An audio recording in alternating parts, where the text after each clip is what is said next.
Since we know, as do all our prelates, barons, and the entire community of the realm, by which means and which manner our holy crown came to be taken from the kingdom, that with its passage to foreigners, this kingdom has suffered irreparable and unspeakable ravages and considerable inconvenience, and that finally this same crown has been redeemed only recently, after much toil, effort, and substantial expenditure of public money.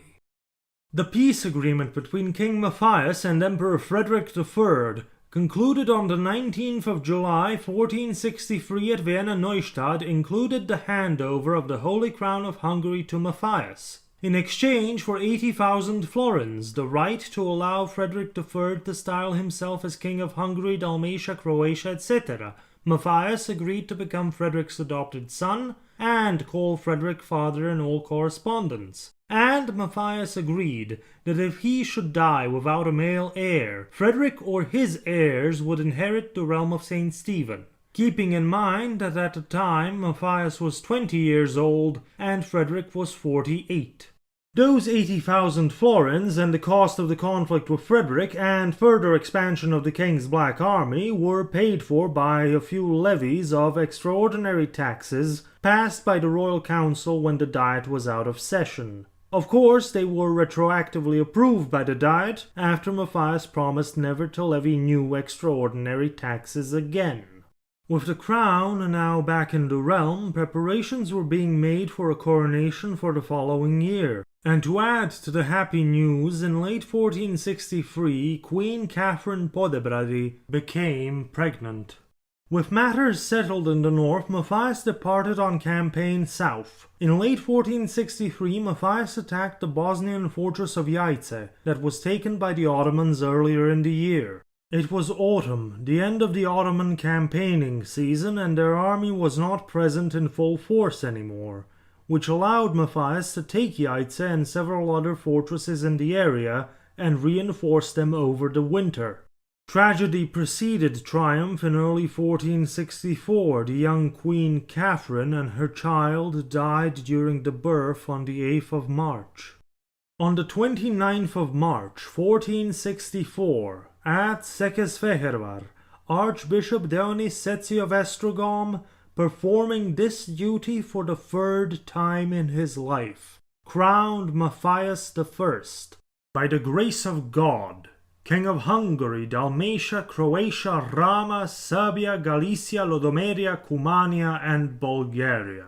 In his coronation documents, Matthias once again committed himself to maintain the constitutional order and the rights, liberties, and privileges of his subjects as written in the decrees and charters of his predecessors of happy memory, the illustrious ruler Lord Louis, King of Hungary, and Lord Sigismund, Holy Roman Emperor and similarly King of Hungary, the decrees of the once powerful King Andrew, confirmed by the same Lord Louis's charter, reaffirmed by our royal authority, perpetuated continuously, upheld by us, so that they may endure and remain in force forever, for the good of the kingdom. The return of the crown and the coronation gave Matthias more than enough popularity and legitimacy which allowed him to push through his reforms, some of which have been mentioned, others that will be talked about in due time, but most of which struck at the power of the magnates. In the summer of 1464, the Sultan's army returned and laid siege to Jajce. It held out long enough for Matthias's relief force to threaten the now exhausted Ottoman army that the Sultan decided to withdraw. As autumn came and the Ottoman campaigning season again approached its end, Matthias attacked and captured the castle of Srebrenik and a few others, but was forced to retreat at the Battle of Zvornik. The captured fortifications became part of a new defensive system created by Matthias. The defense of the realm from east to west relied on the Carpathian Mountains. From the Carpathian Mountains westward stretched two defensive lines of fortifications, a northern and a southern one. Those fortifications also followed natural geographic obstacles, like the rivers, the Danube and the Sava being two major ones, and the Dinarid Mountains.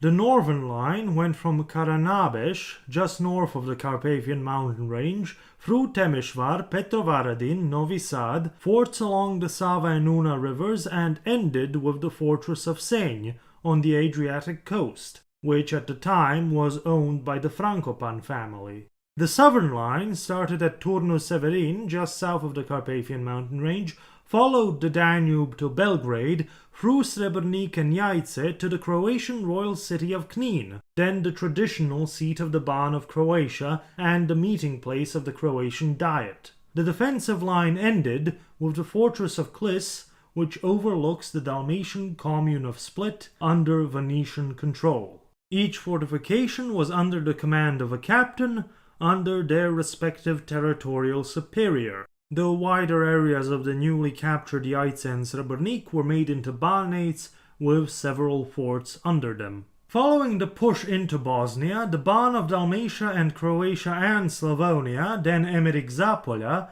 was also named as the governor of the Kingdom of Bosnia or Ban of Bosnia. The long-term intent of the role was to advance further into the late Kingdom of Bosnia and establish it as a far more integrated entity with the rest of the realm. All of this, of course, cost a lot of money, as the newly acquired fortresses needed to be maintained, upgraded, supplied, and manned. The realm saw no economic returns from the newly acquired territory, only added costs for its defense.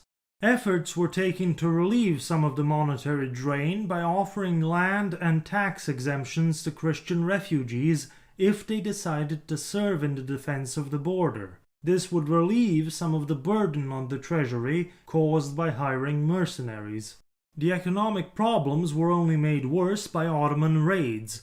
The raiding bands could ignore fortifications and strike further beyond them, harassing the supply of the border and economically devastating the realm's interior. Matthias could do nothing to inflict the same sort of economic damage to the Sultan, as his economic base was in Anatolia and now Greece.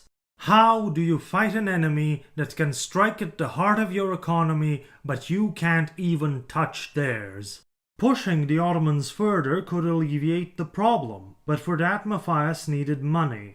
A lot of money. He dispatched delegations across Europe to gather the sum of 300,000 florins for a planned campaign in 1465. But in August of 1464 the anti-Ottoman effort was dealt a great blow, when Pope Pius II died in Ancona. He had been leading a crusading army on a mobile deathbed and awaiting the Venetian fleet led by the Doge. Pope Pius II was succeeded by Pope Paul II, who was less enthusiastic about the anti-Ottoman cause.